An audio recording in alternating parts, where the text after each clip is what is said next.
Bismillah ar-Rahman ar-Rahim. Assalamu alaikum wa rahmatullahi wa barakatuhu. Welcome to the third episode of our series, Tajweed, the art of reciting the Quran.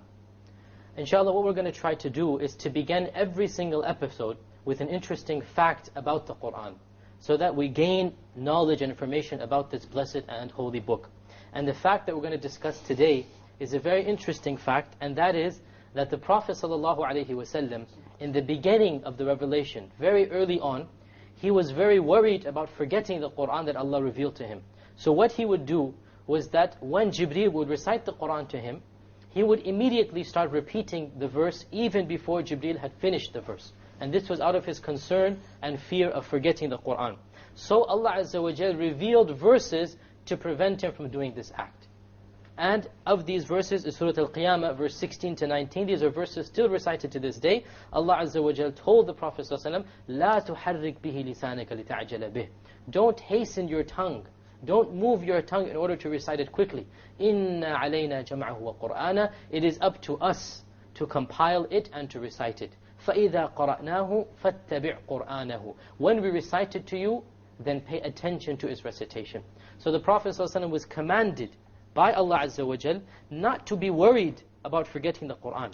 Allah would take care of him memorizing it. So don't hasten after Jibreel. Don't repeat the sentence even before Jibreel finishes. And from this act we also learn that when the student studies under the teacher, he should let the teacher finish completely the verse before reciting after him. In today's lesson we will discuss the proper pronunciation of the letters of the Arabic alphabet. And this is an integral part of Tawheed, of Tajweed. Without a doubt, the proper pronunciation of the letters is the single factor and the primary factor that differentiates a person who can recite the Quran properly from the one who cannot. This is the first thing that you notice, how he pronounces the letters. In fact, this is not just with Arabic, this is with every single language. With every single language, how do you tell a native speaker from a non-native speaker? The first thing, before even the words he uses, is the way he pronounces the words, the way he pronounces the letters. Therefore, in order to pronounce the Quran properly, to recite the Quran with tajweed, we need to know and learn how to pronounce the letters of the Arabic alphabet. And the way that we learn this, the way that we study this, is to study where the proper letter comes from.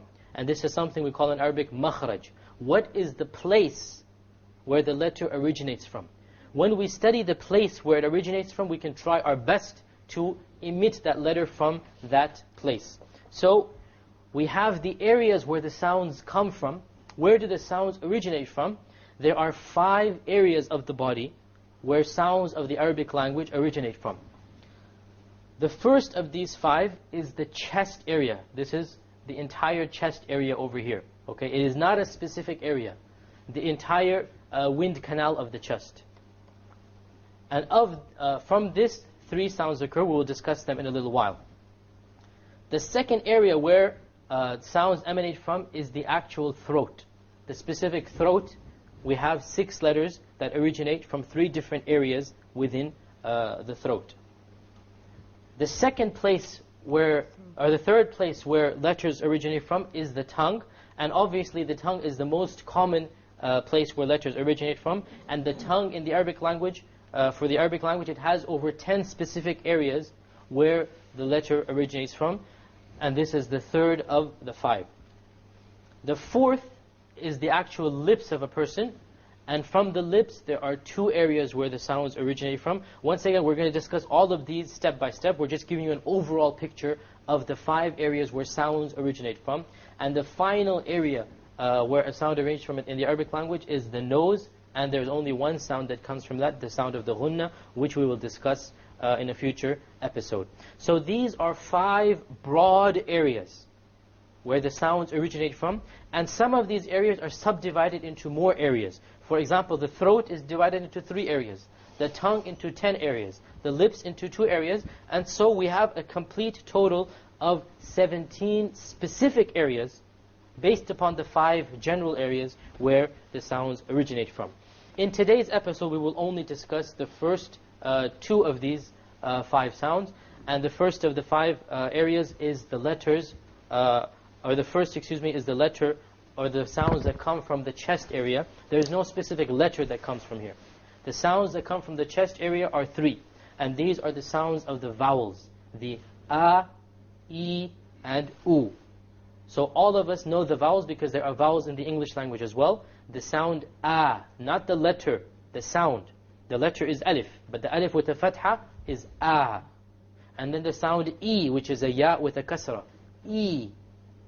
And then the wa with a dhamma, U. These 3 sounds are called the sounds of mad or elongation because we make them long. Where do these come from? These come from the entire chest area. So all of you do an A.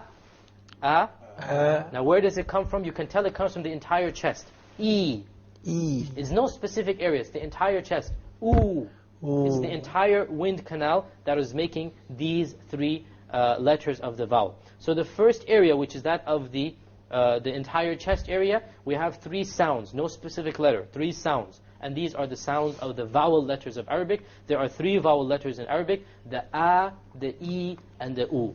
And alhamdulillah, I think most of the Muslims can say this properly because these vowels are common in many, many languages. The second of the 5 areas, which is this slide here, are the letters of the throat. The letters of the throat. Which letters originate from the throat, this area over here, between or above the actual trachea and beneath the place where we eat our food. Within this area there are 6 letters that come, and these 6 letters are divided into 3 categories. From the lowest part of the throat, which would be over here, the lowest part of the throat, we have 2 sounds or 2 letters coming, that of the hamza and that of the ha. Hamza, a, and the ha, ha. So the hamza, a, if you put your hand over here, this is one of the ways to figure out this, put your hand over here and say a. You find it coming right from the bottom of the throat. There is nothing below this except that it's a part of the windpipe. So the lowermost part of the throat, this is where the hamza originates from. And similarly, ha. This is where the ha comes from. Okay? So these 2 letters are found in the lowest part of the throat. Slightly above the throat, the lowest part, which is the middle area, we have 2 letters, ayn and ha. Okay? Ayn and ha. Now put your hand here and do ah. You find it's a little bit above the a. A is lowest, a is in the middle. And similarly, ha. So the difference between a ha and a ha is just the space of a few centimeters. Okay? Which is why many people get confused in pronouncing the ha properly. The ha, most people can do. But the ha is slightly above the ha. Okay? Ha versus ha. Okay? So from the middle area of the throat, which is this area, we have a and ha. Ayn and ha. This is very close to the actual, we call in English the Adam's apple. Okay? From this area come the 2 letters of ayn and ha. The highest area of the throat, we have 2 other letters. The ghayn and the kha, which is right below the end of the tongue. Okay, the ghayn and the kha. So these are throat letters, but they are the highest part of the throat. You cannot go higher than them. Gha, say gha, like this again. Gha, you find it coming right from the top. Kha, once again coming right from the top. Okay, so if you have this chart in front of you, you realize the difference between the hamza and the ayn, and between the ha and the ha, and also between the ayn and the ghayn. Again, a lot of people get confused in the proper pronunciation of these letters. Once you realize where they come from, and that the hamza ha is the lowest, okay, and then the ayn ha are from the middle, and then the ghayn and kha are from the highest part of the throat. Once you realize this, now you have to start practicing to expel the air from that area in order to get the sound. You know now where it is. This is again the theory. Remember I said over and over again that Tajweed is composed of theory and practice. This is the theory. In order to perfect this, you need to sit in front of a real Qadhi, a real Shaykh, and recite the Qur'an to him so that he can tell you, no, that wasn't an ayn, that was more like a hamza. Okay, that wasn't a ha, that was more like a ha. Okay, and when you do this, then you will be able to fine-tune your Tajweed. No doubt this requires practice. Okay, but realize that anybody can pick up these pronunciations. There's a famous scholar, we quoted him before, Ibn al-Jazari. He has a poem on Tajweed, which is the standard poem on Tajweed. He says in this poem, وَلَيْسَ بَيْنَهُ وَبَيْنَ تَرْكِهِ إِلَّا رِيَاضَةٌ امْرِئٍ بِفَكِّهِ. There is nothing between a person and this science of Tajweed except practicing of the tongue or practicing of the mouth. So all that you require is to sit down in front of a real Qari, a real Sheikh, and recite the Quran to him. Once you know where the letters come from and the rules, this will be half the science, and the rest of it is to actually sit down and recite in front of a Sheikh. Our recitation for today will be Ayat al-Kursi, which is the greatest ayah in the Quran. As we all know, the Prophet ﷺ said this is the greatest ayah in the Quran, and the Prophet ﷺ would recite this very regularly. And Ayat al-Kursi is on the first page of the second juz, or the third juz, as you all know. Let us start. If you find it, the first page of the third juz. أعوذ بالله من الشيطان الرجيم. أعوذ بالله من الشيطان الرجيم. بسم الله الرحمن الرحيم. بسم الله الرحمن الرحيم. الله لا إله إلا هو الحي القيوم. الله لا إله إلا هو الحي القيوم. لا تأخذه سنة ولا نوم. لا تأخذه سنة ولا نوم. له ما في السماوات وما في الأرض. له ما في السماوات وما في الأرض. من ذا الذي يشفع عنده إلا بإذنه.